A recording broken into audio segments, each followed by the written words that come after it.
Upstream Podcast, episode 6. Today, Casey Maack is in the house. You know, that's something. I like that, how that says Casey Maack in the house. I like that too. It resonates. It does, yeah. So I met you 12 months ago, 13 months ago at Next Level Experience. And I'm really, really excited to talk about the surrender that both of us has been on the journey with God and where that taken us. So to get started, what does upstream mean to you? So to me, it's going against the current, but everyone has a breakdown of what that means. Give me your definition. Yeah, so my thought when I first hear upstream, it's trials and tribulations. And, when you're swimming upstream, it's not easy. When you're working towards a goal, it's not easy. But God gives your toughest challenges to his strongest people. So you're going to continue to go through battles, go through struggles, but he's there with you and he's helping pull you up the current upstream. That's good. That's good. I like what you said, that God gives the battles to his strongest warriors. That's a big one, right? Because if you got responsibility to go do, you got to be prepared for that stuff. Mm-hmm. And so I remember when we met, I was sitting in a chair wondering, what am I doing in this crazy place? Me too, man. and then we were off to the races, and that was kind of my moment of really surrendering to the Lord. That was kind of a spark that I needed. I was living my life. God is, he's the king. I believe in him. I'm going to heaven. And my wife has been praying for me for like the last 5 years before that, like, surrender to the Lord. And I was oblivious to even what that meant. Mm-hmm. I'm like, what are you talking about? What do you mean surrender? Like, I'm surrendered. Like, everyone around me is like trying to, like, you can do more and do different things. So when we were there, we went through that. We got to share some really cool experiences. And the last 13 months of my life have been fast tracked. Yeah. And I know for you the same. I remember seeing you and where you're going. I don't know your whole story, but I know enough to where you are today, sitting in that chair. Even from 6 months ago, now you're a completely different man than I've seen. Yeah. So tell me a little bit about the last 12 months of your life of surrendering to the Lord, what that looks like. Do you want me to go like full backstory? And yeah, do whatever you want, man. Okay. So the last 12 months, really NLE, start of NLE. I decided to go through NLE. This was not long after me and Brecca started dating. She had asked me to go. She wasn't going to push me through it, but I was like, one of the months I was like, okay, I'll go. I just wanted to honor her family. Yeah. I knew it would be good. Wasn't sure what to expect though. But my faith was not there yet. I was just going to support her family, support her. Hold on. So you were really not going for you? No, not to start out. Okay. I didn't start getting there for me until probably like 3 hours into it. The first 3 hours, I was like, what am I doing here? I think everybody thinks that. Yeah. And it's like, I loved every minute of it after that 3 hours. But so we went there, we went through it. And then, they start talking about things that I can't share, that really get your mind going, and things of like where you're at in your life, and make you realize that you're not living up to your full potential. And for me, that was a huge thing. So over the last 12 months, I've realized that I've been playing about 20% of what I'm capable of, maybe less. And, I'm starting to realize, as I'm surrounding myself with godly men, godly women, a family that is into the word, into the prophetic, all these things that are very new to me, that, they're seeing and pulling out things in me that I've never known that were there, and that's been a big transformation in the past 12 months, was just having these people around me to really pull me up to where I'm supposed to be, that I haven't fully accepted until now, how big I'm supposed to be in this kingdom. Yeah, man. And it's just been a wild ride, from 12 months ago to now. I mean, it's been a 720 turnaround for me because I was going nowhere. Not in 180, life. not 360, not it's Full 720. Full Wow. 720. That's Yeah. that's a big statement, man. It's huge. I was living life halfway, getting by. I was doing pretty well in my job, but it wasn't where I was supposed to be. And, I finally fully surrendered to God, let him show me where I'm supposed to be, show me where I'm supposed to go, what I'm supposed to be doing. And I'm nowhere where I thought I would be. I didn't plan on getting into real estate. That was a whole God thing too. And we can get into that another time. But yeah, now I'm in real estate. I'm opening doors to other opportunities too. So I'm just excited to see where it goes. Yeah, I'd love to dive in a little bit more on when you like surrendered, because for me, I lost like all my net worth last year, and I lost businesses and relationships and friends, and it took a lot for me to get on my knees, man. I was pretty prideful. Yeah. And it's funny because in that time, my wife Leah was praying for me to surrender, right? And she was like, "What is going on, God? Like, our life's a mess." And she got a clear answer, like, "I'm doing what you asked." Like, and I needed to go through this process of losing kind of everything I built up and realize who is my king and who is, what am I doing here? And so it took me to lose a lot of the stuff that I went through to actually surrender. Yeah. And I needed to go through a process. And I remember there was like this moment where I was like, okay, I can either go back and live the life I want to live, or I'm going to really start living like Jesus, the Holy Spirit, and God is like a whole different thing that I've ever thought of. And I remember it was like a fork in the road for me. I'm like, I can pick either one right now.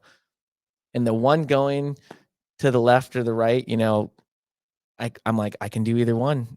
But I go, you know what? If I go to the left and it's just living how I was living, what you said is I'll never know how my full potential of what I was created to be, because our creator gave us gifts, and to be fully activating them, we need to be surrendered to him, I believe, to get those giftings. Now we can do things in our giftings and be off the path, but to really be who we are meant to be, we really need to surrender to him. And so that was that decision I made. I'm like, all right, I'm going to go down this. And man, did I get wrecked, Casey. Yeah. Like crying, like people had to like point at me, not like what I'm doing wrong, but like really pour into me of like, hey, this is an area in your life where if you don't address this, it's not going to help and you're going to get stuck.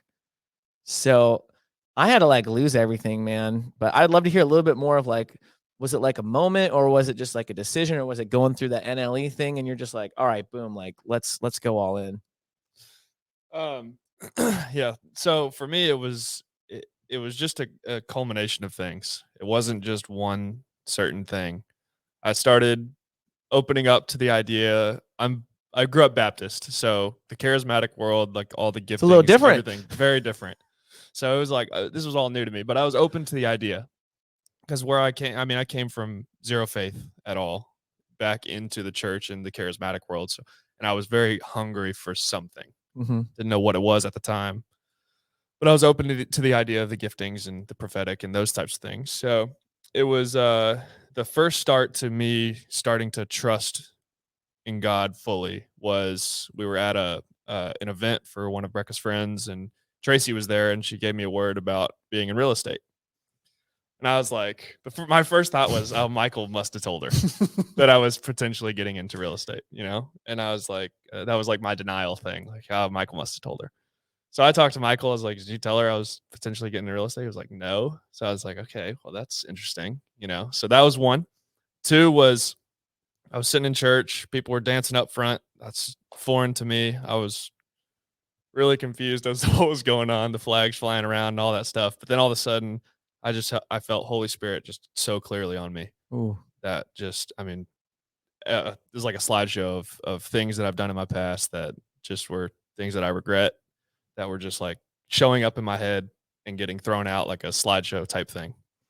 And I just got wrecked, just started crying in the middle of church, something like it just hit me. And it was that moment, those two moments really was the big turnaround for me. That was like, okay, like you're real. Thank you for showing me that you're real. I'm yours now. Like I'm gonna fully trust you. Wherever you take me, that's where I'm gonna go. So that was a big one. Those were the two big ones. There was more, but yeah. No, that's cool, man. And you know what's fun when you say, or funny when you say there's more, there's always that next thing that the more you know you don't know. Like really, every day I'm just like, oh, I'm finally getting somewhere. And then bam, he's like, back. It's like, hold on, hold the phone. Like we got a long way to go, buddy. Yeah. And I had one of those just like, gosh, I shared a little bit with you like the other week of just having to get poured into by somebody and do some stuff. Gets you out of your comfort zone. And it's like, but if you really want to surrendering is like, hey man, like what is everything going on? It's not like there's different areas of our life. And I was just talking to somebody about this of how, we all have strengths and weaknesses, right? Even in like a spiritual sense of where we are strong at, with like sin that we might be like, that doesn't bother me, like pornography or, sexual stuff. And some people are like gossiping. And so there's all these different breakdowns. And some people really struggle with different ones more than others. And so I was talking about how, we get really judgmental and then we also get very prideful, at least I do, of areas where I'm like, I don't struggle with that. I think all men do. Yeah. And you're just like, wow. Yeah, I don't know how to relate to that part. But then you got another one and you're like, I'm like stuck. And then someone comes in and pours into you and they give you a word and they say, okay, right now is your moment. Let's break this free. And you're just like, okay, I am not comfortable right now. But you're like, that's good because it's like, okay, here's your moment where you can get freedom if you want to go there. But it's tough, man. Well, freedom is in the uncomfortable. You got to go through the uncomfortable to be free. That's something I learned from Michael is you're not going to be comfortable in the things that you're supposed to be doing. That's the beautiful part of it. That's where you become the man, right? The man that God wants you to be is in the uncomfortable situations. Yeah. And going through that and accepting that if you don't go through that, you're going to be stuck and you're going to be a boy. Yep. Right. And so if you are not willing to go through that, and I had one recently that's like, oh my gosh, it gets hard in that moment. But you're right. That's what separates the boys from the men really is like, are you going to stand up and become who you are? And I mean, in today's society right now, men are just getting attacked, dude. And what I'm learning too is both of us have a very big weight and responsibility as godly men to our wives. I know you don't have kids yet. I got 3 boys, but to children and then our community around us. Yeah. And this last weekend, you were there. It was amazing. Yeah. It was and incredible. There were some things said by some people that really, really hit me about like this community and not just the community, but all over. Like the men need to they need to stand up. Mm-hmm. They need to get righteous and they need to fight the battle. They need to go to war. Yeah. And it really hit me. There was like 3 things that were said. And one of them wasn't towards me that like it whacked me, man. And you just recently got married. Mm-hmm. I'll be married 14 years in like, I think in like 5 days. It'll be my 14th year anniversary. I've been married 4 months. 4 months. There we go. 4s. And, I remember getting married and the first couple years was great, figuring things out. And then we get kids. And about 6-7 months ago, I really realized how I was not there for my wife as like a man of God. Like I was there financially, I was there working, discipline, but being the head of the household and really learning what that means, I missed the boat, man. Like, I mean, I didn't just miss it, like I missed it. And I was allowing my wife to take on burdens that were not her responsibility because I was too scared to surrender to the Lord, to him to be my king completely. Cause I was like, oh, she can pray better than me. Or, oh, shit. So then I'd put other things because it's like, oh, she's more spiritual than me. And man, that messed some stuff up for a bit. Yeah. It really did. And now that has kind of come around a little bit, it's definitely changed my marriage a lot, like a lot. And even my kids, I can start seeing some stuff.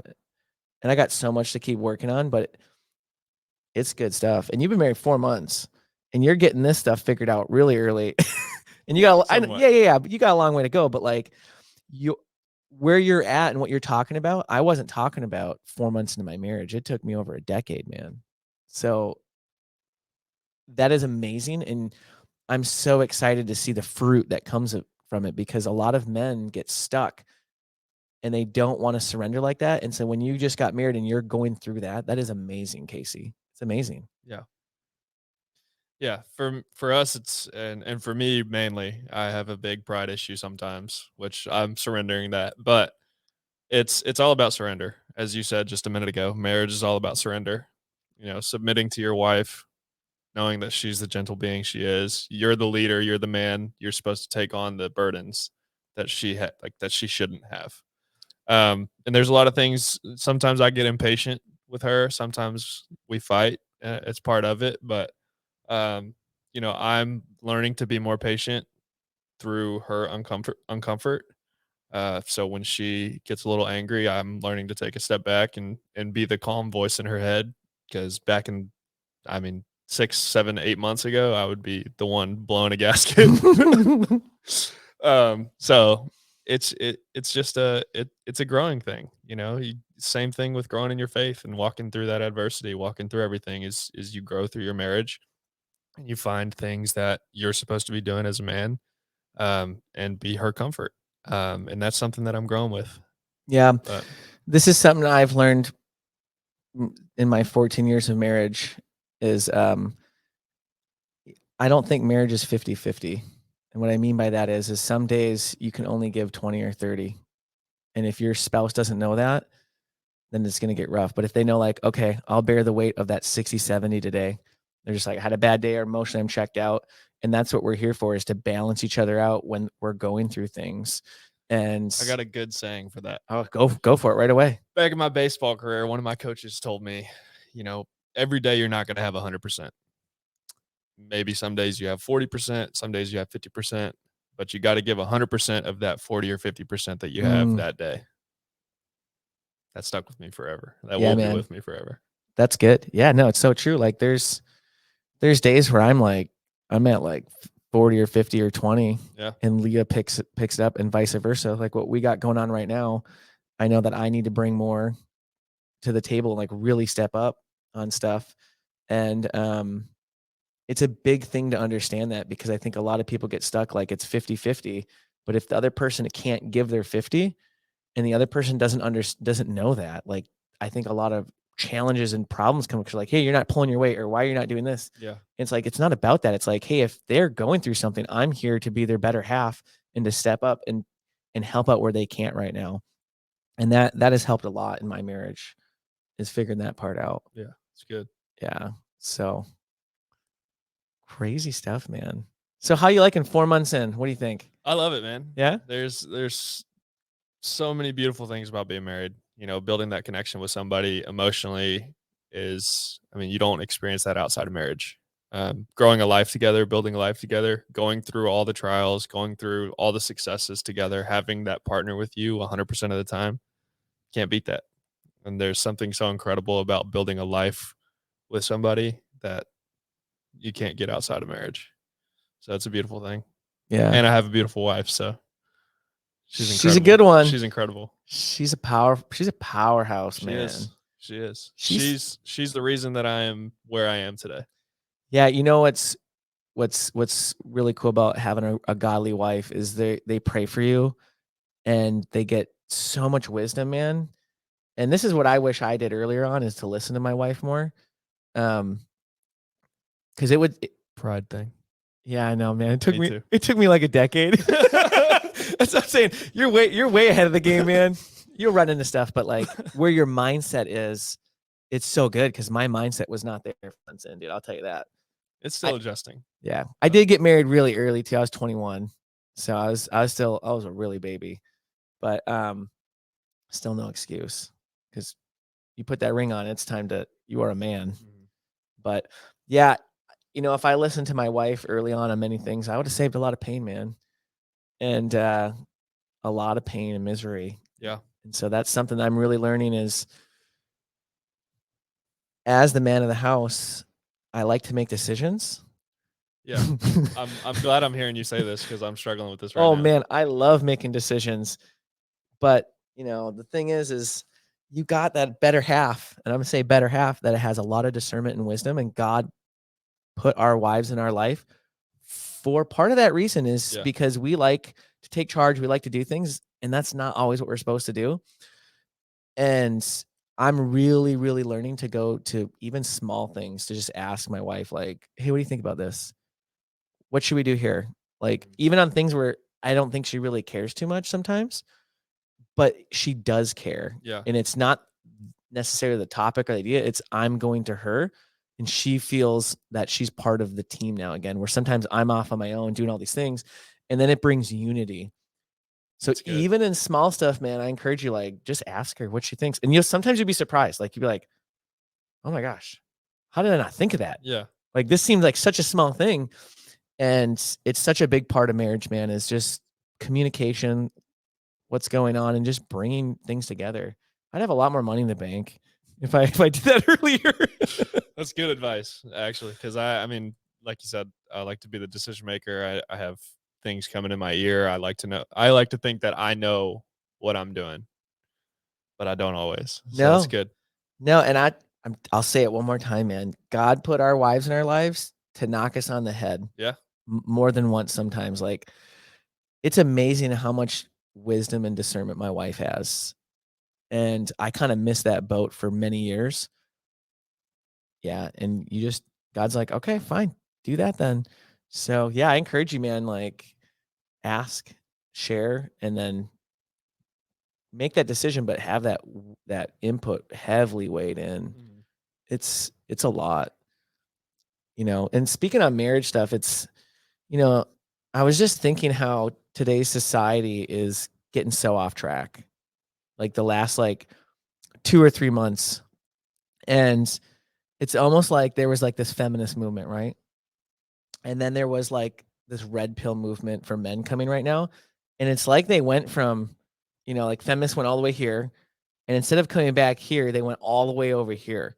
And these men, they're just, like, justifying to have as much sex with women as they want. Yeah. And they think that it's, "Oh, yeah, I'm the man. I'm a top G," or I'm a, top G. Yeah, top G. And, I was just watching this podcast the other day, and I'm like, "What in the world is going on here?" They got this panel of all these women, like 12 or 15, there's, like, 4 guys, and, they're all making millions of dollars, and they're just, like, you know, can get whoever they want basically in their minds and this and that, and, you know, and they're missing the boat on what it means to protect women. Completely. Completely, they're missing the boat. They went past it.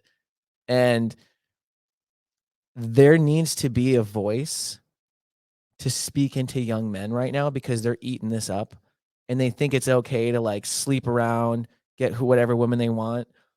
And Well, that's what society says is masculinity, is being a dominant man. And being dominant in the society today is having as many women as you want, having as much money as you want, having all of these things.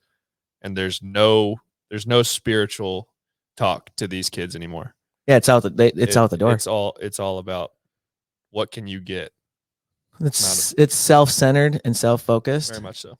And then they justify it themselves to be like, "Oh yeah, of course." It's, and it's so sad because, like, we're here to protect women.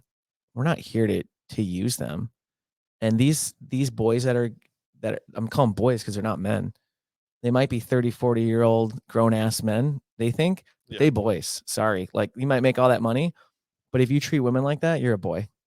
Like, we're here to protect them, and that's not protecting them. And I was just having this conversation the other day, and it was crazy, but I grew up in a completely different environment than what's happening right now. It's so different. Me too. Yeah. Yeah. I mean, the things were going on in this environment, like the things that were going on, I grew up in, but thank God I had parents that talked that out of me real quick. I had very wise parents, very discerning parents, people who instilled good qualities into me, into knowing to value women, not to objectify, and to valuing everything that I have in life.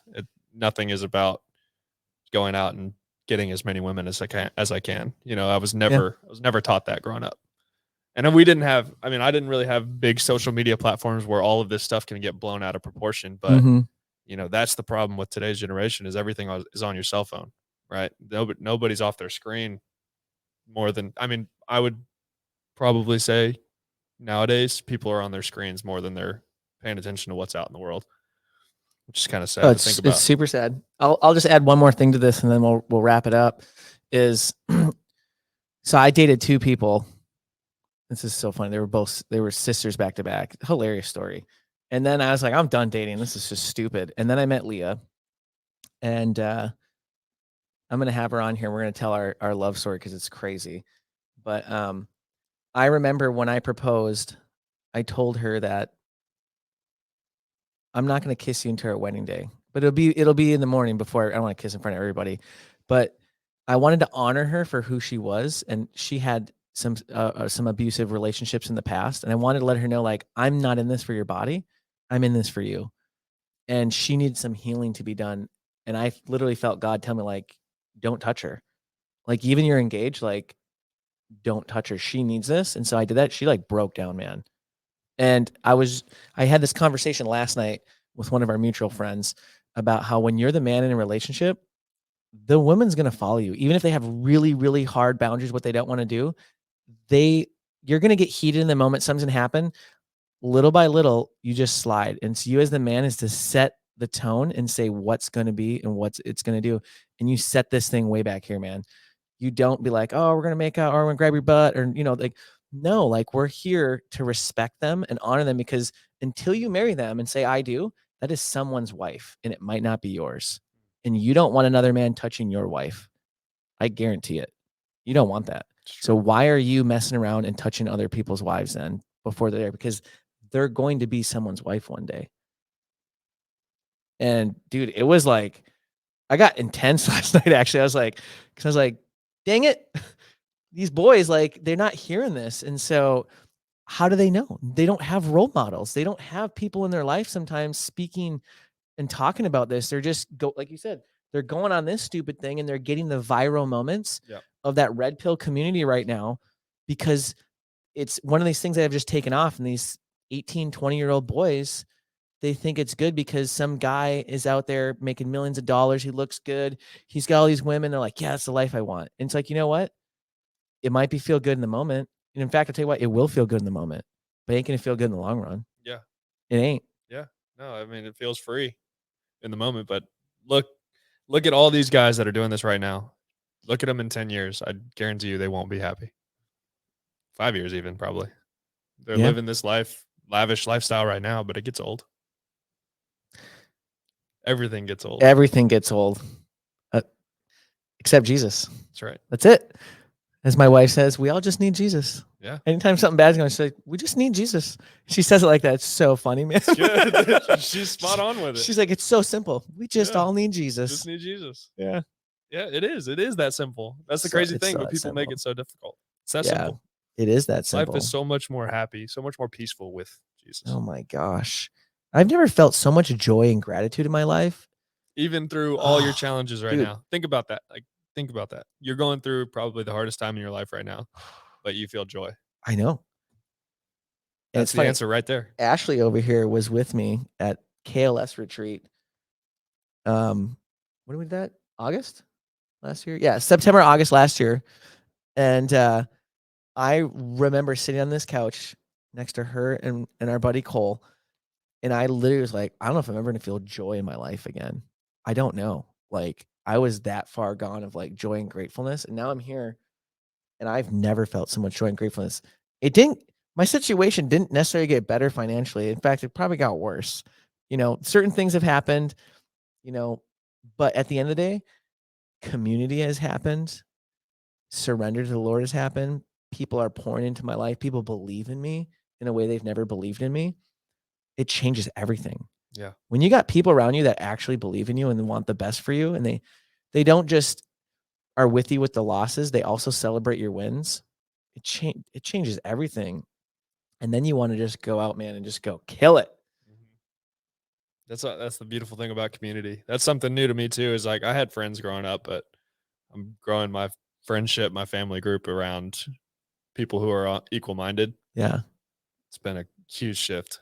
I mean, having Ashley around all the time, having Katie and Justin around, it's been a major shift in my life. It's just having people pour into you while you can pour into them as well, and grow as a family and support your not just negative times, like you said, but also the wins.